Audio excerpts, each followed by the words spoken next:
Hello friends, എല്ലാവർക്കും എൻ്റെ പുതിയൊരു വീഡിയോയിലോട്ട് സ്വാഗതം. ഇന്ന് ഞാനിവിടെ തയ്യാറാക്കാനായിട്ട് പോകുന്നത് നല്ല ഒരു മീൻ പെരട്ടിൻ്റെ റെസിപ്പിയാണ്. അപ്പോൾ നമുക്കത് എങ്ങനെയാണ് തയ്യാറാക്കുന്നതെന്ന് നോക്കാം. അതിന് വേണ്ടിയിട്ട് ഞാനിവിടെ 3 മീൻ എടുത്തിട്ടുണ്ട്. മത്തിയാണ് ഞാൻ എടുത്തിട്ടുള്ളത്. അതിലോട്ട് ഞാൻ നന്നായി കഴുകി വൃത്തിയാക്കി ചെറിയ പീസുകളായിട്ട് കട്ട് ചെയ്ത് വെച്ചിരിക്കുകയാണ്. അതിലോട്ട് ഞാൻ അല്പം ഉപ്പ് ചേർത്ത് കൊടുത്തിട്ടുണ്ട്. 1/2 ടീസ്പൂണ് മഞ്ഞൾപ്പൊടി ചേർത്ത് കൊടുത്തിട്ടുണ്ട്. 1 ടീസ്പൂൺ മുളക് പൊടി നമ്മൾ ചേർത്ത് കൊടുക്കും. ഇതെല്ലാം ചേർത്ത് കൊടുത്തതിന് ശേഷം ഇതിനെ നന്നായി നമ്മൾ മിക്സ് ചെയ്ത് നന്നായി നമ്മളൊന്ന് മാരിനേറ്റ് ചെയ്ത് വെക്കണം. കുറച്ച് നേരം അങ്ങനെ മാരിനേറ്റ് ചെയ്ത് വെച്ച് കഴിഞ്ഞാലാണ് മീൻ നല്ലൊരു ടേസ്റ്റ് കിട്ടുക. നമുക്കിത് ആദ്യം വറുത്തെടുക്കണം. ഇപ്പോൾ അതാ ഞാൻ നന്നായി അതിനെ മാരിനേറ്റ് ചെയ്ത് റെഡിയാക്കി വെച്ചിട്ടുണ്ട്.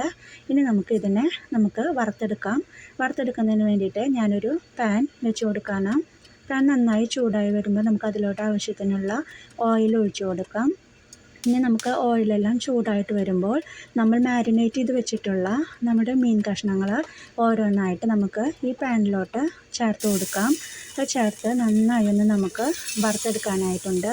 ഇനി നമുക്ക് നല്ലൊരു സ്മെൽ കിട്ടുന്നതിന് വേണ്ടിയിട്ട് നമുക്ക് ഇതിലോട്ട് അല്പം കറിവേപ്പില കൂടി നമുക്ക് ഈ സമയത്ത് ചേർത്ത് കൊടുക്കാം. അപ്പോൾ നമുക്ക് ആ മീനൊക്കെ നല്ലൊരു ടേസ്റ്റ് ഫീൽ ചെയ്യും. ഇനി നമുക്ക് 2 ഭാഗം നന്നായി ഒന്ന് മുരിച്ച് നന്നായി നമുക്ക് ഈ മീനൊന്ന് വറുത്തെടുക്കാം. അതിന് ശേഷമാണ് നമുക്കിതിന് വേണ്ടിയിട്ടുള്ള ഗ്രേവി തയ്യാറാക്കേണ്ടത്. അപ്പോൾ കണ്ടില്ലേ, ഒരു ഇതൊക്കെ നന്നായി വറന്ന് വന്നിട്ടുണ്ട്. നന്നായി ഒന്ന് വറന്ന് കിട്ടുന്നതിന് വേണ്ടി ഞാനിതാ 2 ഭാഗവും അങ്ങോട്ടും ഇങ്ങോട്ടുമൊക്കെ മറിച്ചിട്ട് ഒന്ന് മുരിച്ചെടുക്കുകയാണ്. അല്ലെങ്കിൽ നമുക്കതിന് ഒരു റോ ടേസ്റ്റ് പോലെ ഫീൽ ചെയ്യും. അപ്പോൾ നമുക്കിതിനെ നന്നായി ഒന്ന് മുരിച്ചെടുക്കണം. കണ്ടില്ലേ, ഒരുവിധം നന്നായി മുരിഞ്ഞ് വന്നിട്ടുണ്ട്. ഇനി നമുക്ക് അതിനെ നന്നായി വറന്ന് കിട്ടിയതിന് ശേഷം നമുക്ക് പാനിൽ നിന്ന് വാരി മാറ്റി വയ്ക്കാം. അതിന് ശേഷം നമുക്ക് ഇതേ പാൻ തന്നെ വെച്ച് കൊടുത്തിട്ട് അതിനാവശ്യമായിട്ടുള്ള ഗ്രേവി നമുക്ക് ഈ സമയത്ത് നമുക്ക് തയ്യാറാക്കിയെടുക്കാം കേട്ടോ. ഇപ്പം ഞാൻ ഈ മീനെല്ലാം അതിൽ നിന്ന് മാറ്റിയെടുക്കാൻ പോവാണ്. അതിന് ശേഷം നമുക്ക് അതിലോട്ട് സവാള ചേർത്ത് കൊടുക്കാനായിട്ടുണ്ട്. മീഡിയം സൈസിലുള്ള 2 സവാളയാണ് ഞാൻ എടുത്തിട്ടുള്ളത്. അത് ഞാൻ കുനുകുനാന്ന് കട്ട് ചെയ്ത് വെച്ചിരിക്കുന്നതാണ്. ഇതിന് നമുക്ക് അതിലോട്ട് ഈ സമയത്ത് ചേർത്ത് കൊടുക്കാം. ഇനി നമുക്കിതിനെ നന്നായി ഒന്ന് വഴറ്റിയെടുക്കണം. അതുപോലെ തന്നെ അതർ ഇൻഗ്രീഡിയൻസും കൂടി നമുക്കിതിലോട്ട് ആഡ് ചെയ്യാനായിട്ടുണ്ട്. അതായത് നമുക്ക് വെളുത്തുള്ളി, ഇഞ്ചി, പച്ചമുളക്, കറിവേപ്പിലൊക്കെ നമുക്ക് ഈ സമയത്ത് ചേർത്ത് കൊടുക്കാം. അപ്പോൾ നമുക്ക് ഇതിന് വേണ്ടിയിട്ട് ഞാനൊരു ചെറിയ പീസ് ഇഞ്ചി എടുത്തിട്ടുണ്ടായിരുന്നു. ഇഞ്ചി കുറച്ച് ചെറിയ കഷ്ണങ്ങളായിട്ട് കട്ട് ചെയ്ത് വെച്ചിട്ടുള്ളതാണ്. അത് ഞാൻ ഇതിലോട്ടൊന്ന് ചേർത്ത് കൊടുക്കുകയാണ്. അതുപോലെ തന്നെ ഒരു 2-3 അല്ലി വെളുത്തുള്ളി എടുത്തിട്ട് അത് നമുക്ക് ഈ സമയത്ത് തന്നെ ഇതിലോട്ട് ചേർത്ത് കൊടുക്കാം. പിന്നെ നമുക്ക് കുറച്ച് കറിവേപ്പില കൂടി നമുക്കിതിലോട്ട് ഇട്ട് കൊടുക്കാം. പിന്നെ നമുക്കിതിലോട്ട് ഒരു 2-3 പച്ചമുളകും കൂടി നമുക്കിതിലോട്ട് ചേർത്ത് കൊടുക്കുക. ഇനി ഇതെല്ലാം കൂടി നമുക്ക് നന്നായി ഒന്ന് വഴറ്റിയെടുക്കണം. അപ്പോൾ നന്നായിട്ടൊരു ഗോൾഡൻ ബ്രൗൺ ആവണ വരെ നമ്മൾ സവാള ഒന്ന് വഴറ്റിയെടുക്കണം. അതിന് ശേഷം നമുക്ക് ഇതിലോട്ട് ആവശ്യത്തിനുള്ള പൊടികളും തക്കാളിയൊക്കെ നമുക്ക് ചേർക്കാനായിട്ടുണ്ട്.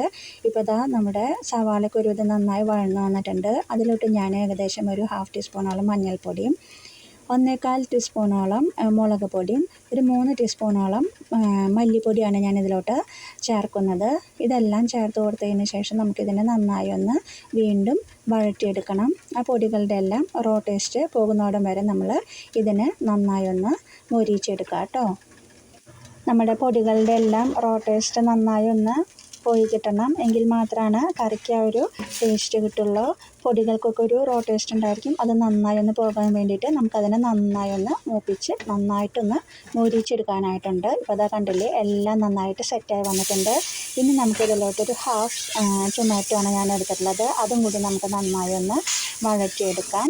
ഇത്രയും വഴന്ന് വന്നതിന് ശേഷം നമുക്ക് വറുത്ത് വെച്ചിരിക്കുന്ന മീൻ പീസുകൾ നമുക്കിതിലോട്ട് ഓരോന്നായിട്ട് ചേർത്ത് കൊടുക്കുക. അതിന് ശേഷം നമ്മളതിനെ നന്നായി ഒന്ന് മിക്സ് ചെയ്തെടുക്കണം. കണ്ടില്ലേ, കാണുമ്പോൾ തന്നെ നല്ല ടേസ്റ്റിലുള്ള ഒരു കറിയാണ് കേട്ടോ. നിങ്ങളെല്ലാവരും തന്നെ ഇതൊന്ന് ട്രൈ ചെയ്ത് നോക്കണം. കണ്ടില്ലേ, ഇപ്പം നമുക്ക് നന്നായിട്ടൊന്ന് അതിനെ മിക്സ് ചെയ്തെടുക്കാം. അതിന് ശേഷം ഞാൻ ഇത് മാരിനേറ്റ് ചെയ്ത് വെച്ചപ്പോൾ ഉണ്ടായിരുന്ന പാത്രത്തിൽ അല്പം വെള്ളം ഒഴിച്ചിട്ട് ആ വെള്ളം കൂടി ഈ സമയത്ത് ഞാൻ ഇതിലോട്ട് ചേർത്ത് കൊടുത്തിട്ടുണ്ട്. അപ്പം നമുക്ക് ഈ ഗ്രേവി ഒരു കുറുകിയ പരുവത്തിൽ നമുക്ക് കിട്ടും. അല്ലെങ്കിൽ നമ്മൾ വെള്ളം ചേർത്തില്ലെങ്കിൽ വളരെ അധികം ഡ്രൈ ആയി പോകും.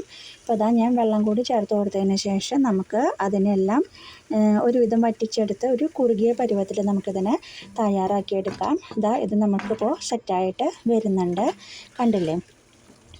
നല്ല ഒരു ഫിഷ് പെരട്ട് ഇവിടെ തയ്യാറായി കൊണ്ടിരിക്കുകയാണ്. നിങ്ങളെല്ലാവരും തന്നെ ഇതൊന്ന് ട്രൈ ചെയ്ത് നോക്കണം കേട്ടോ. വളരെ ടേസ്റ്റുള്ള ഒരു റെസിപ്പിയാണ്. നമുക്ക് ചോറിൻ്റെ കൂടെയൊക്കെ കഴിക്കാനായിട്ട് പറ്റുന്ന നല്ലൊരു റെസിപ്പിയാണ്. കണ്ടപ്പോൾ നമ്മുടെ കറിയെല്ലാം ഇവിടെ റെഡി ആയി കഴിഞ്ഞു. അപ്പോൾ നിങ്ങളെല്ലാവരും തന്നെ ഇത് ട്രൈ ചെയ്ത് നോക്കുക, എന്നിട്ട് അഭിപ്രായം പറയാനായിട്ട് മറക്കരുത്.